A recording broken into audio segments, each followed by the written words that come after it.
Hello everyone. आज हम discuss करने जा रहे हैं नदीकृत स्थलाकृतियाँ, जिसमें हम नदी द्वारा निर्मित अपरदनात्मक और निक्षेपात्मक स्थलाकृतियाँ पढ़ेंगे। सबसे पहले हम डिस्कस करेंगे अपरदनात्मक स्थलाकृतियों को। इससे पहले जान लेते हैं कि नदी का जो सफ़र है वह 3 स्टेज से गुजरता है: यूथ, मैच्योर और ओल्ड। जो युवावस्था है, उस अवस्था में आप देख सकते हैं कि नदी बर्फ़ जो नदियों पर्वतों के ऊपर जमी रहती है वहाँ से और वर्षा द्वारा जल प्राप्त करती है। और यहाँ पर पर्वतों से चूँकि नदी नीचे गुरुत्वाकर्षण बल के कारण नीचे प्रवाह करती है, ऐसे में इसकी रफ्तार काफ़ी तेज़ होती है और इसके साथ में बहुत से अपरदन के फलस्वरूप जो उसमें कंकड़ पत्थर और जो भी मटेरियल है उससे यह अपरदन करते हुए आगे बढ़ती है। उसके बाद में उसकी दूसरी स्टेज आती है जिसे मैच्योर स्टेज या फिर प्रौढ़ावस्था कहते हैं। और उसके पश्चात नदी में चूँकि इन 2 स्टेज से काफ़ी अपरदन हो चुका होता है, ऐसे में जब फाइनल स्टेज पर नदी पहुंचती है तब वह अपना जो भी अपरदन किए हुए तत्व हैं उनको उस मटेरियल को यहाँ जमा करने लगती है, निक्षेप करने लगती है। तो इस स्टेज पर निक्षेपात्मक स्थलाकृतियाँ बनती हैं। हम 1 बाय 1 देखेंगे कि किस प्रकार से वह स्थलाकृतियाँ बनती हैं, उनके नाम क्या हैं। सिंपली अपरदन से हमारा अभिप्राय है कि जब नदियाँ अपने किनारों को और तलहटी को काटती छाटती है उसे अपरदन कहा जाता है। और यह इन तरीक़ों से होता है। पहला है अब्रेजन, यानी जो इसके अंदर जो कंकड़ पत्थर या बजरी के जो टुकड़े हैं, ग्रेवल्स हैं, उनसे बोल्डर्स हैं, इनसे नदी के घाटी में जब ये इनसे टकराते हैं नदी के वेग के साथ में, तभी इस नदी घाटी का अपरदन होता है, कटाव होता है। इसी तरह एक मेथड है एट्रिशन, जिसमें यही पत्थर आपस में टूट फूट कर टूटते रहते हैं। एक है सॉल्यूशन। नदी जब अपना सफ़र तय करती है तो रास्ते में उसके तली में जो भी चट्टानें आएंगी वह नदी जल से अभिक्रिया करके घुल कर भी टूटती हैं। और इसी तरह एक है जल गति क्रिया, जिसमें नदी के वेग के फलस्वरूप यहाँ पर दरारें भी पड़ती हैं, जिससे अपरदन और आसान हो जाता है। इस प्रकार से यह सब अपरदन में शामिल किया जाता है। दूसरा है परिवहन, यानी नदी जब अपना सफ़र तय करती है तो उसके साथ में वह इन पत्थरों को और जो भी अपरदन से चट्टानें काटी गई हैं उसे साथ में लेकर चलती है, जिसे परिवहन कहते हैं। ऐसे में जो भारी पत्थर होंगे वह तली के साथ रहेंगे और कुछ थोड़े हल्के हैं वह लुढ़क कर चलते हैं, और जो बहुत हल्के हैं वह सस्पेंडेड रहते हैं, हवा पानी में घुले हुए रहते हैं। इस प्रकार से नदी के साथ चलते हैं। और फिर फाइनल स्टेज है जब नदी में जल कम हो जाएगा और इनका भार ज़्यादा हो जाएगा, तब वह नदी उस गाद को या जो भी मटेरियल साथ में उसको अपनी घाटी में छोड़ने लगती है, और उसके फलस्वरूप जो स्थलाकृतियाँ बनेंगी वो भी हम देखेंगे। आपको ये ध्यान रखना है कि नदी में जो गाद है वह ना तो ज़्यादा होना चाहिए ना ज़्यादा कम होना चाहिए, इसकी मात्रा अनुकूलतम होनी चाहिए, जिससे अपरदन और निक्षेप अपरदन आसानी से हो सके। इस डायग्राम में आप देख सकते हैं कि नदी अपने सफ़र में 3 तरह से अपरदन करती है। पहला आप देख रहे हैं यह वाला, जिसमें नीचे की तरफ अपरदन कर रही है, जिसे लंबवत अपरदन या वर्टिकल इरोजन कहते हैं। और नदी अपनी घाटी के दोनों तरफ भी अपरदन करती है, जिसे लेटरल इरोजन कहते हैं। और नदी इस तरह, आपको जलप्रपात में बताएंगे कि हेडवार्ड इरोजन क्या है, कि नदी जब 2 तरह से कटाव करने के साथ में अपनी पीछे की तरफ भी कटाव करती है, जिसे हेडवार्ड इरोजन भी कहते हैं। और नदी कोशिश करती है कि लंबवत अपरदन जितना संभव हो सके इसमें होता है, और यदि यह नदी यहाँ तक अपरदन कर लेगी तो इसे आधार तल की प्राप्ति कहते हैं। आधार तल वह है जहाँ पर नदी अपने घाटी को लंबवत रूप से जहाँ अंतिम भूमि है वहाँ तक काट लेगी, तो वह उस अपना आधार तल प्राप्त कर लेगी। यहाँ डायग्राम में आप देख सकते हैं कि सेम जो हमने पहली स्लाइड में डिस्कस किया था कि तीन स्टेज हैं। अपर कोर्स जहाँ पर्वतों से नदी निकलती है, यहाँ पर वाटरफॉल बनेंगे, छिपरिकाएँ बनेंगी, गोर्ज बनेंगे।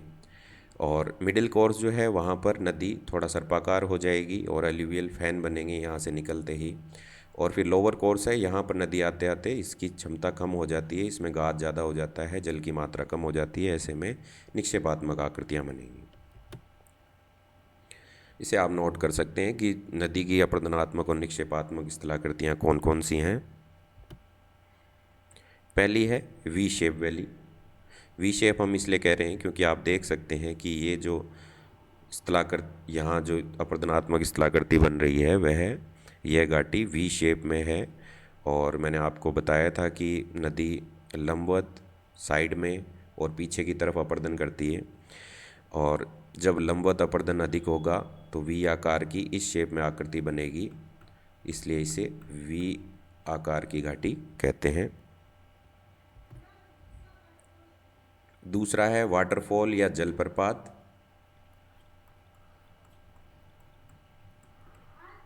यह स्थलाकृति जब कठोर चट्टान और मुलायम चट्टान इस प्रकार से स्थित हो, तो कठोर चट्टान को जल काट नहीं पाएगा नदी का और वह जल सीधा नीचे गिरेगा।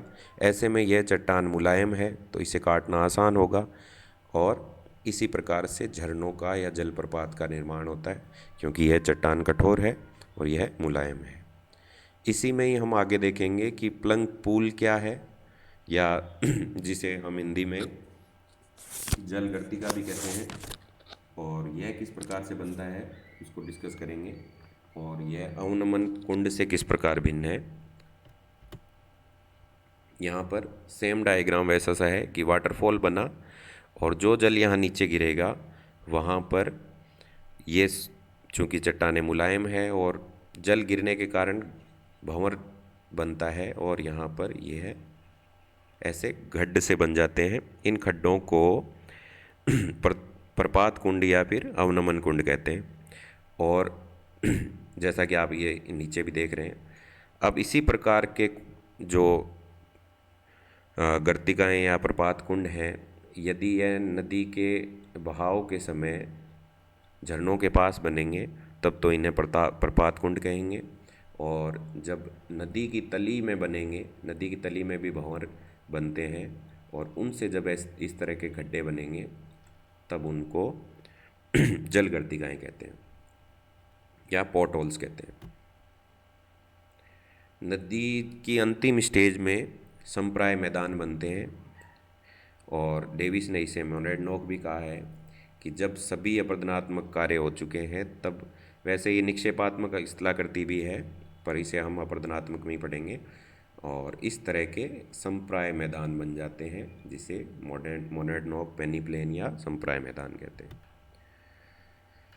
एक कंसेप्ट थी वी आकार की घाटी जो हम पहले डिस्कस कर चुके हैं, और वी आकार की घाटी यहाँ भी दिखाई गई है, आप देख सकते हैं। और जब यह थोड़ी बड़ी हो जाती है तो इसे गोर्ज कहते हैं, इसका विस्तृत रूप है।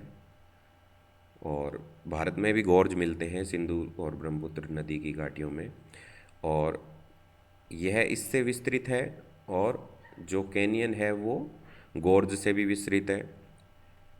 अमेरिका में यह टर्म ज़्यादा यूज़ होती है, अमेरिका में कैनियन टर्म यूज़ होती है, और यूरोप में गोर्ज यूज़ होता है। और यू शेप वैली हम जब हिमनद की स्थलाकृतियाँ पढ़ेंगे तब देखेंगे, और आई शेप की वैली जब इस तरह का लंबवत अपर्दन ज़्यादा हो तब आई शेप की वैली बनती है। ये सभी वैली आपको याद रखनी है। यह डायग्राम जो कैनियन का चित्र है आपने डेस्कटॉप पर देखा होगा, यह है कैनियन का ही डायग्राम है, और अमेरिका में कोलोराडो रिवर से ग्रैंड कैनियन बना है, उसी का डायग्राम है ये। और ये कैनियन का सर्वश्रेष्ठ एग्जाम्पल है, इसे आप देख सकते हैं। अगला है मिएंडरिंग और गोखुर झील। इसे भी हम निक्षेपात्मक आकृति मान सकते हैं। ऐसे अपर्दनात्मक और निक्षेपात्मक दोनों में पढ़ा जा सकता है। और अपर्दनात्मक में आप देख रहे हैं कि जब स्टार्टिंग में नदी है तब, एक मिनट इसे रोकते हैं, स्टार्टिंग में जब नदी है तो वह सर्पाकार है, और जब यह किनारे नदी बहती है तो पहले यहाँ टकराती है, फिर यहाँ से जल निकल करके यहाँ टकराता है, और ऐसा ही यहाँ पर होता है, और यह जल यहाँ से टकराएगा। तो ऐसे में ये दोनों भाग एक दिन मिल जाएंगे और ये वाला भाग अलग हो जाएगा। एक बार फिर से इसे एनिमेशन से देखते हैं। ये देखिए, ये वाला भाग मिल चुका है। तब जो भाग अलग हो जाएगा उसे गोखुर झील कहेंगे, क्योंकि इसकी स्थलाकृति गाय के खुर जैसी है, और चूँकि झील में कोई नदी का कांटेक्ट नहीं है और स्थिर जल है, इसलिए इसे झील कहेंगे। और यह नदी के विसर्प होने के कारण होता है। सांप नुमा आकृति जब नदी की बनने लगती है तब उसमें गोखुर झील का निर्माण होता है, और ये अपर्दनात्मक स्थलाकृतियों में आता है। रिवर टेरेसेस या नदी वेदिकाएं, जब नदी के प्रवाह में जब सॉफ्ट रॉक और हार्ड रॉक अल्टरनेट रूप में दी रखी हो, तो जो कठोर चट्टान है वह काटनी कठिन होती है, और जो सॉफ्ट है उसे, मुलायम चट्टान को काटना आसान होता है। ऐसे में जब फाइनली नदी लंबवत अपर्दन करेगी तो और नीचे चली जाएगी, और फाइनली ऐसे प्रतीत होगा कि यह वेदिकाएं हैं। इसीलिए इसे, ये नदी द्वारा निर्मित है, इसीलिए इसे नदी वेदिकाएं कहते हैं। एक एग्जाम्पल यहाँ पर भी छिप्रिकाओं का रह गया था। जब हार्ड रॉक और सॉफ्ट रॉक, कठोर चट्टान, मुलायम चट्टान, यह प्रपात नुमा हो, तब छोटे स्तर पर यह जल फिर इस तरह से बहेगा, जिसे छिप्रिकाएं कहते हैं।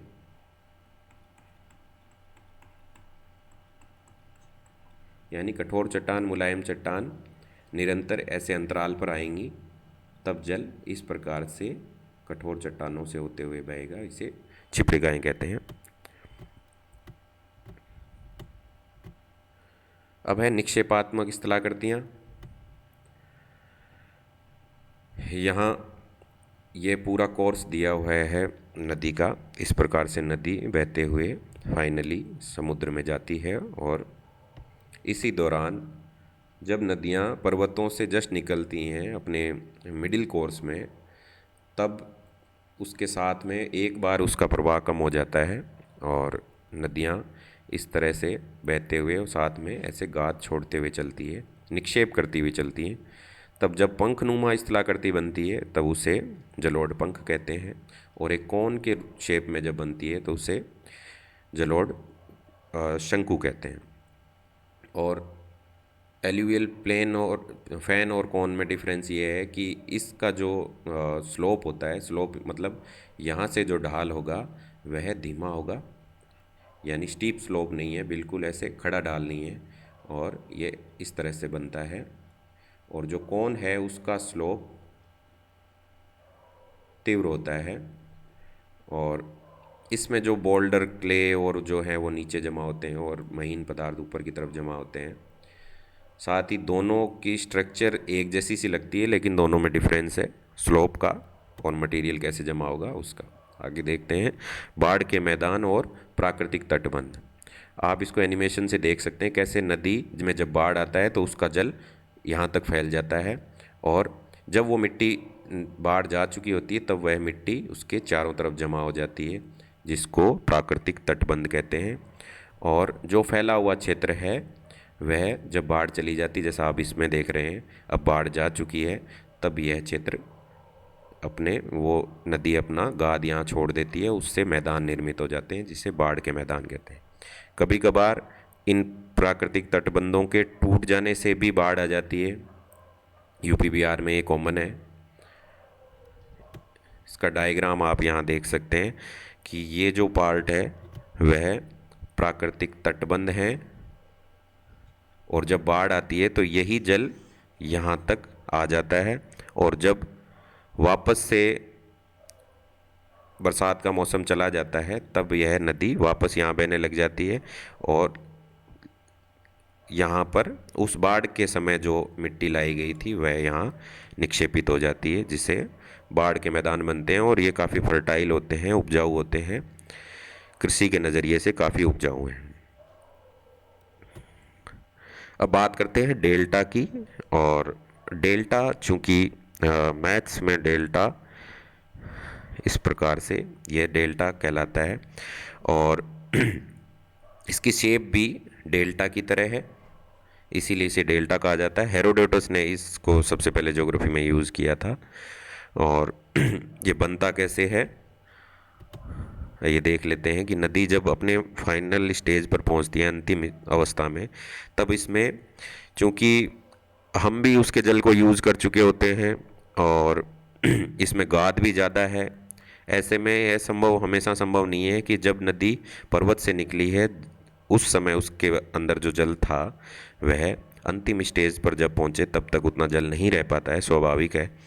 और फाइनल स्टेज में पहुँचते पहुँचते अंतिम अवस्था में, वृद्धावस्था में, इसमें गाद बहुत ज़्यादा हो जाता है और जल बहुत कम हो जाता है।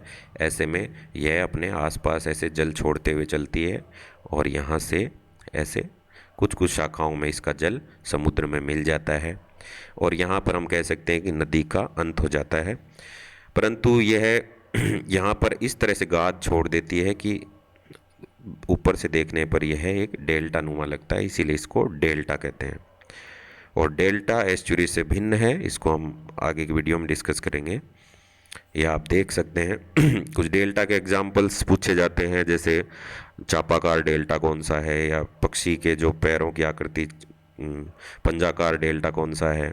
तो मिसिसिपी नदी का जो डेल्टा है वो पंजाकार है, और जो चापाकार डेल्टा है वो गंगा का ब्रह्मपुत्र का जो डेल्टा है वह चापाकार है। इस प्रकार के क्वेश्चंस भी पूछे जाते हैं। मैं आशा करता हूँ कि आपको ये लेक्चर समझ में आया होगा। Thank you.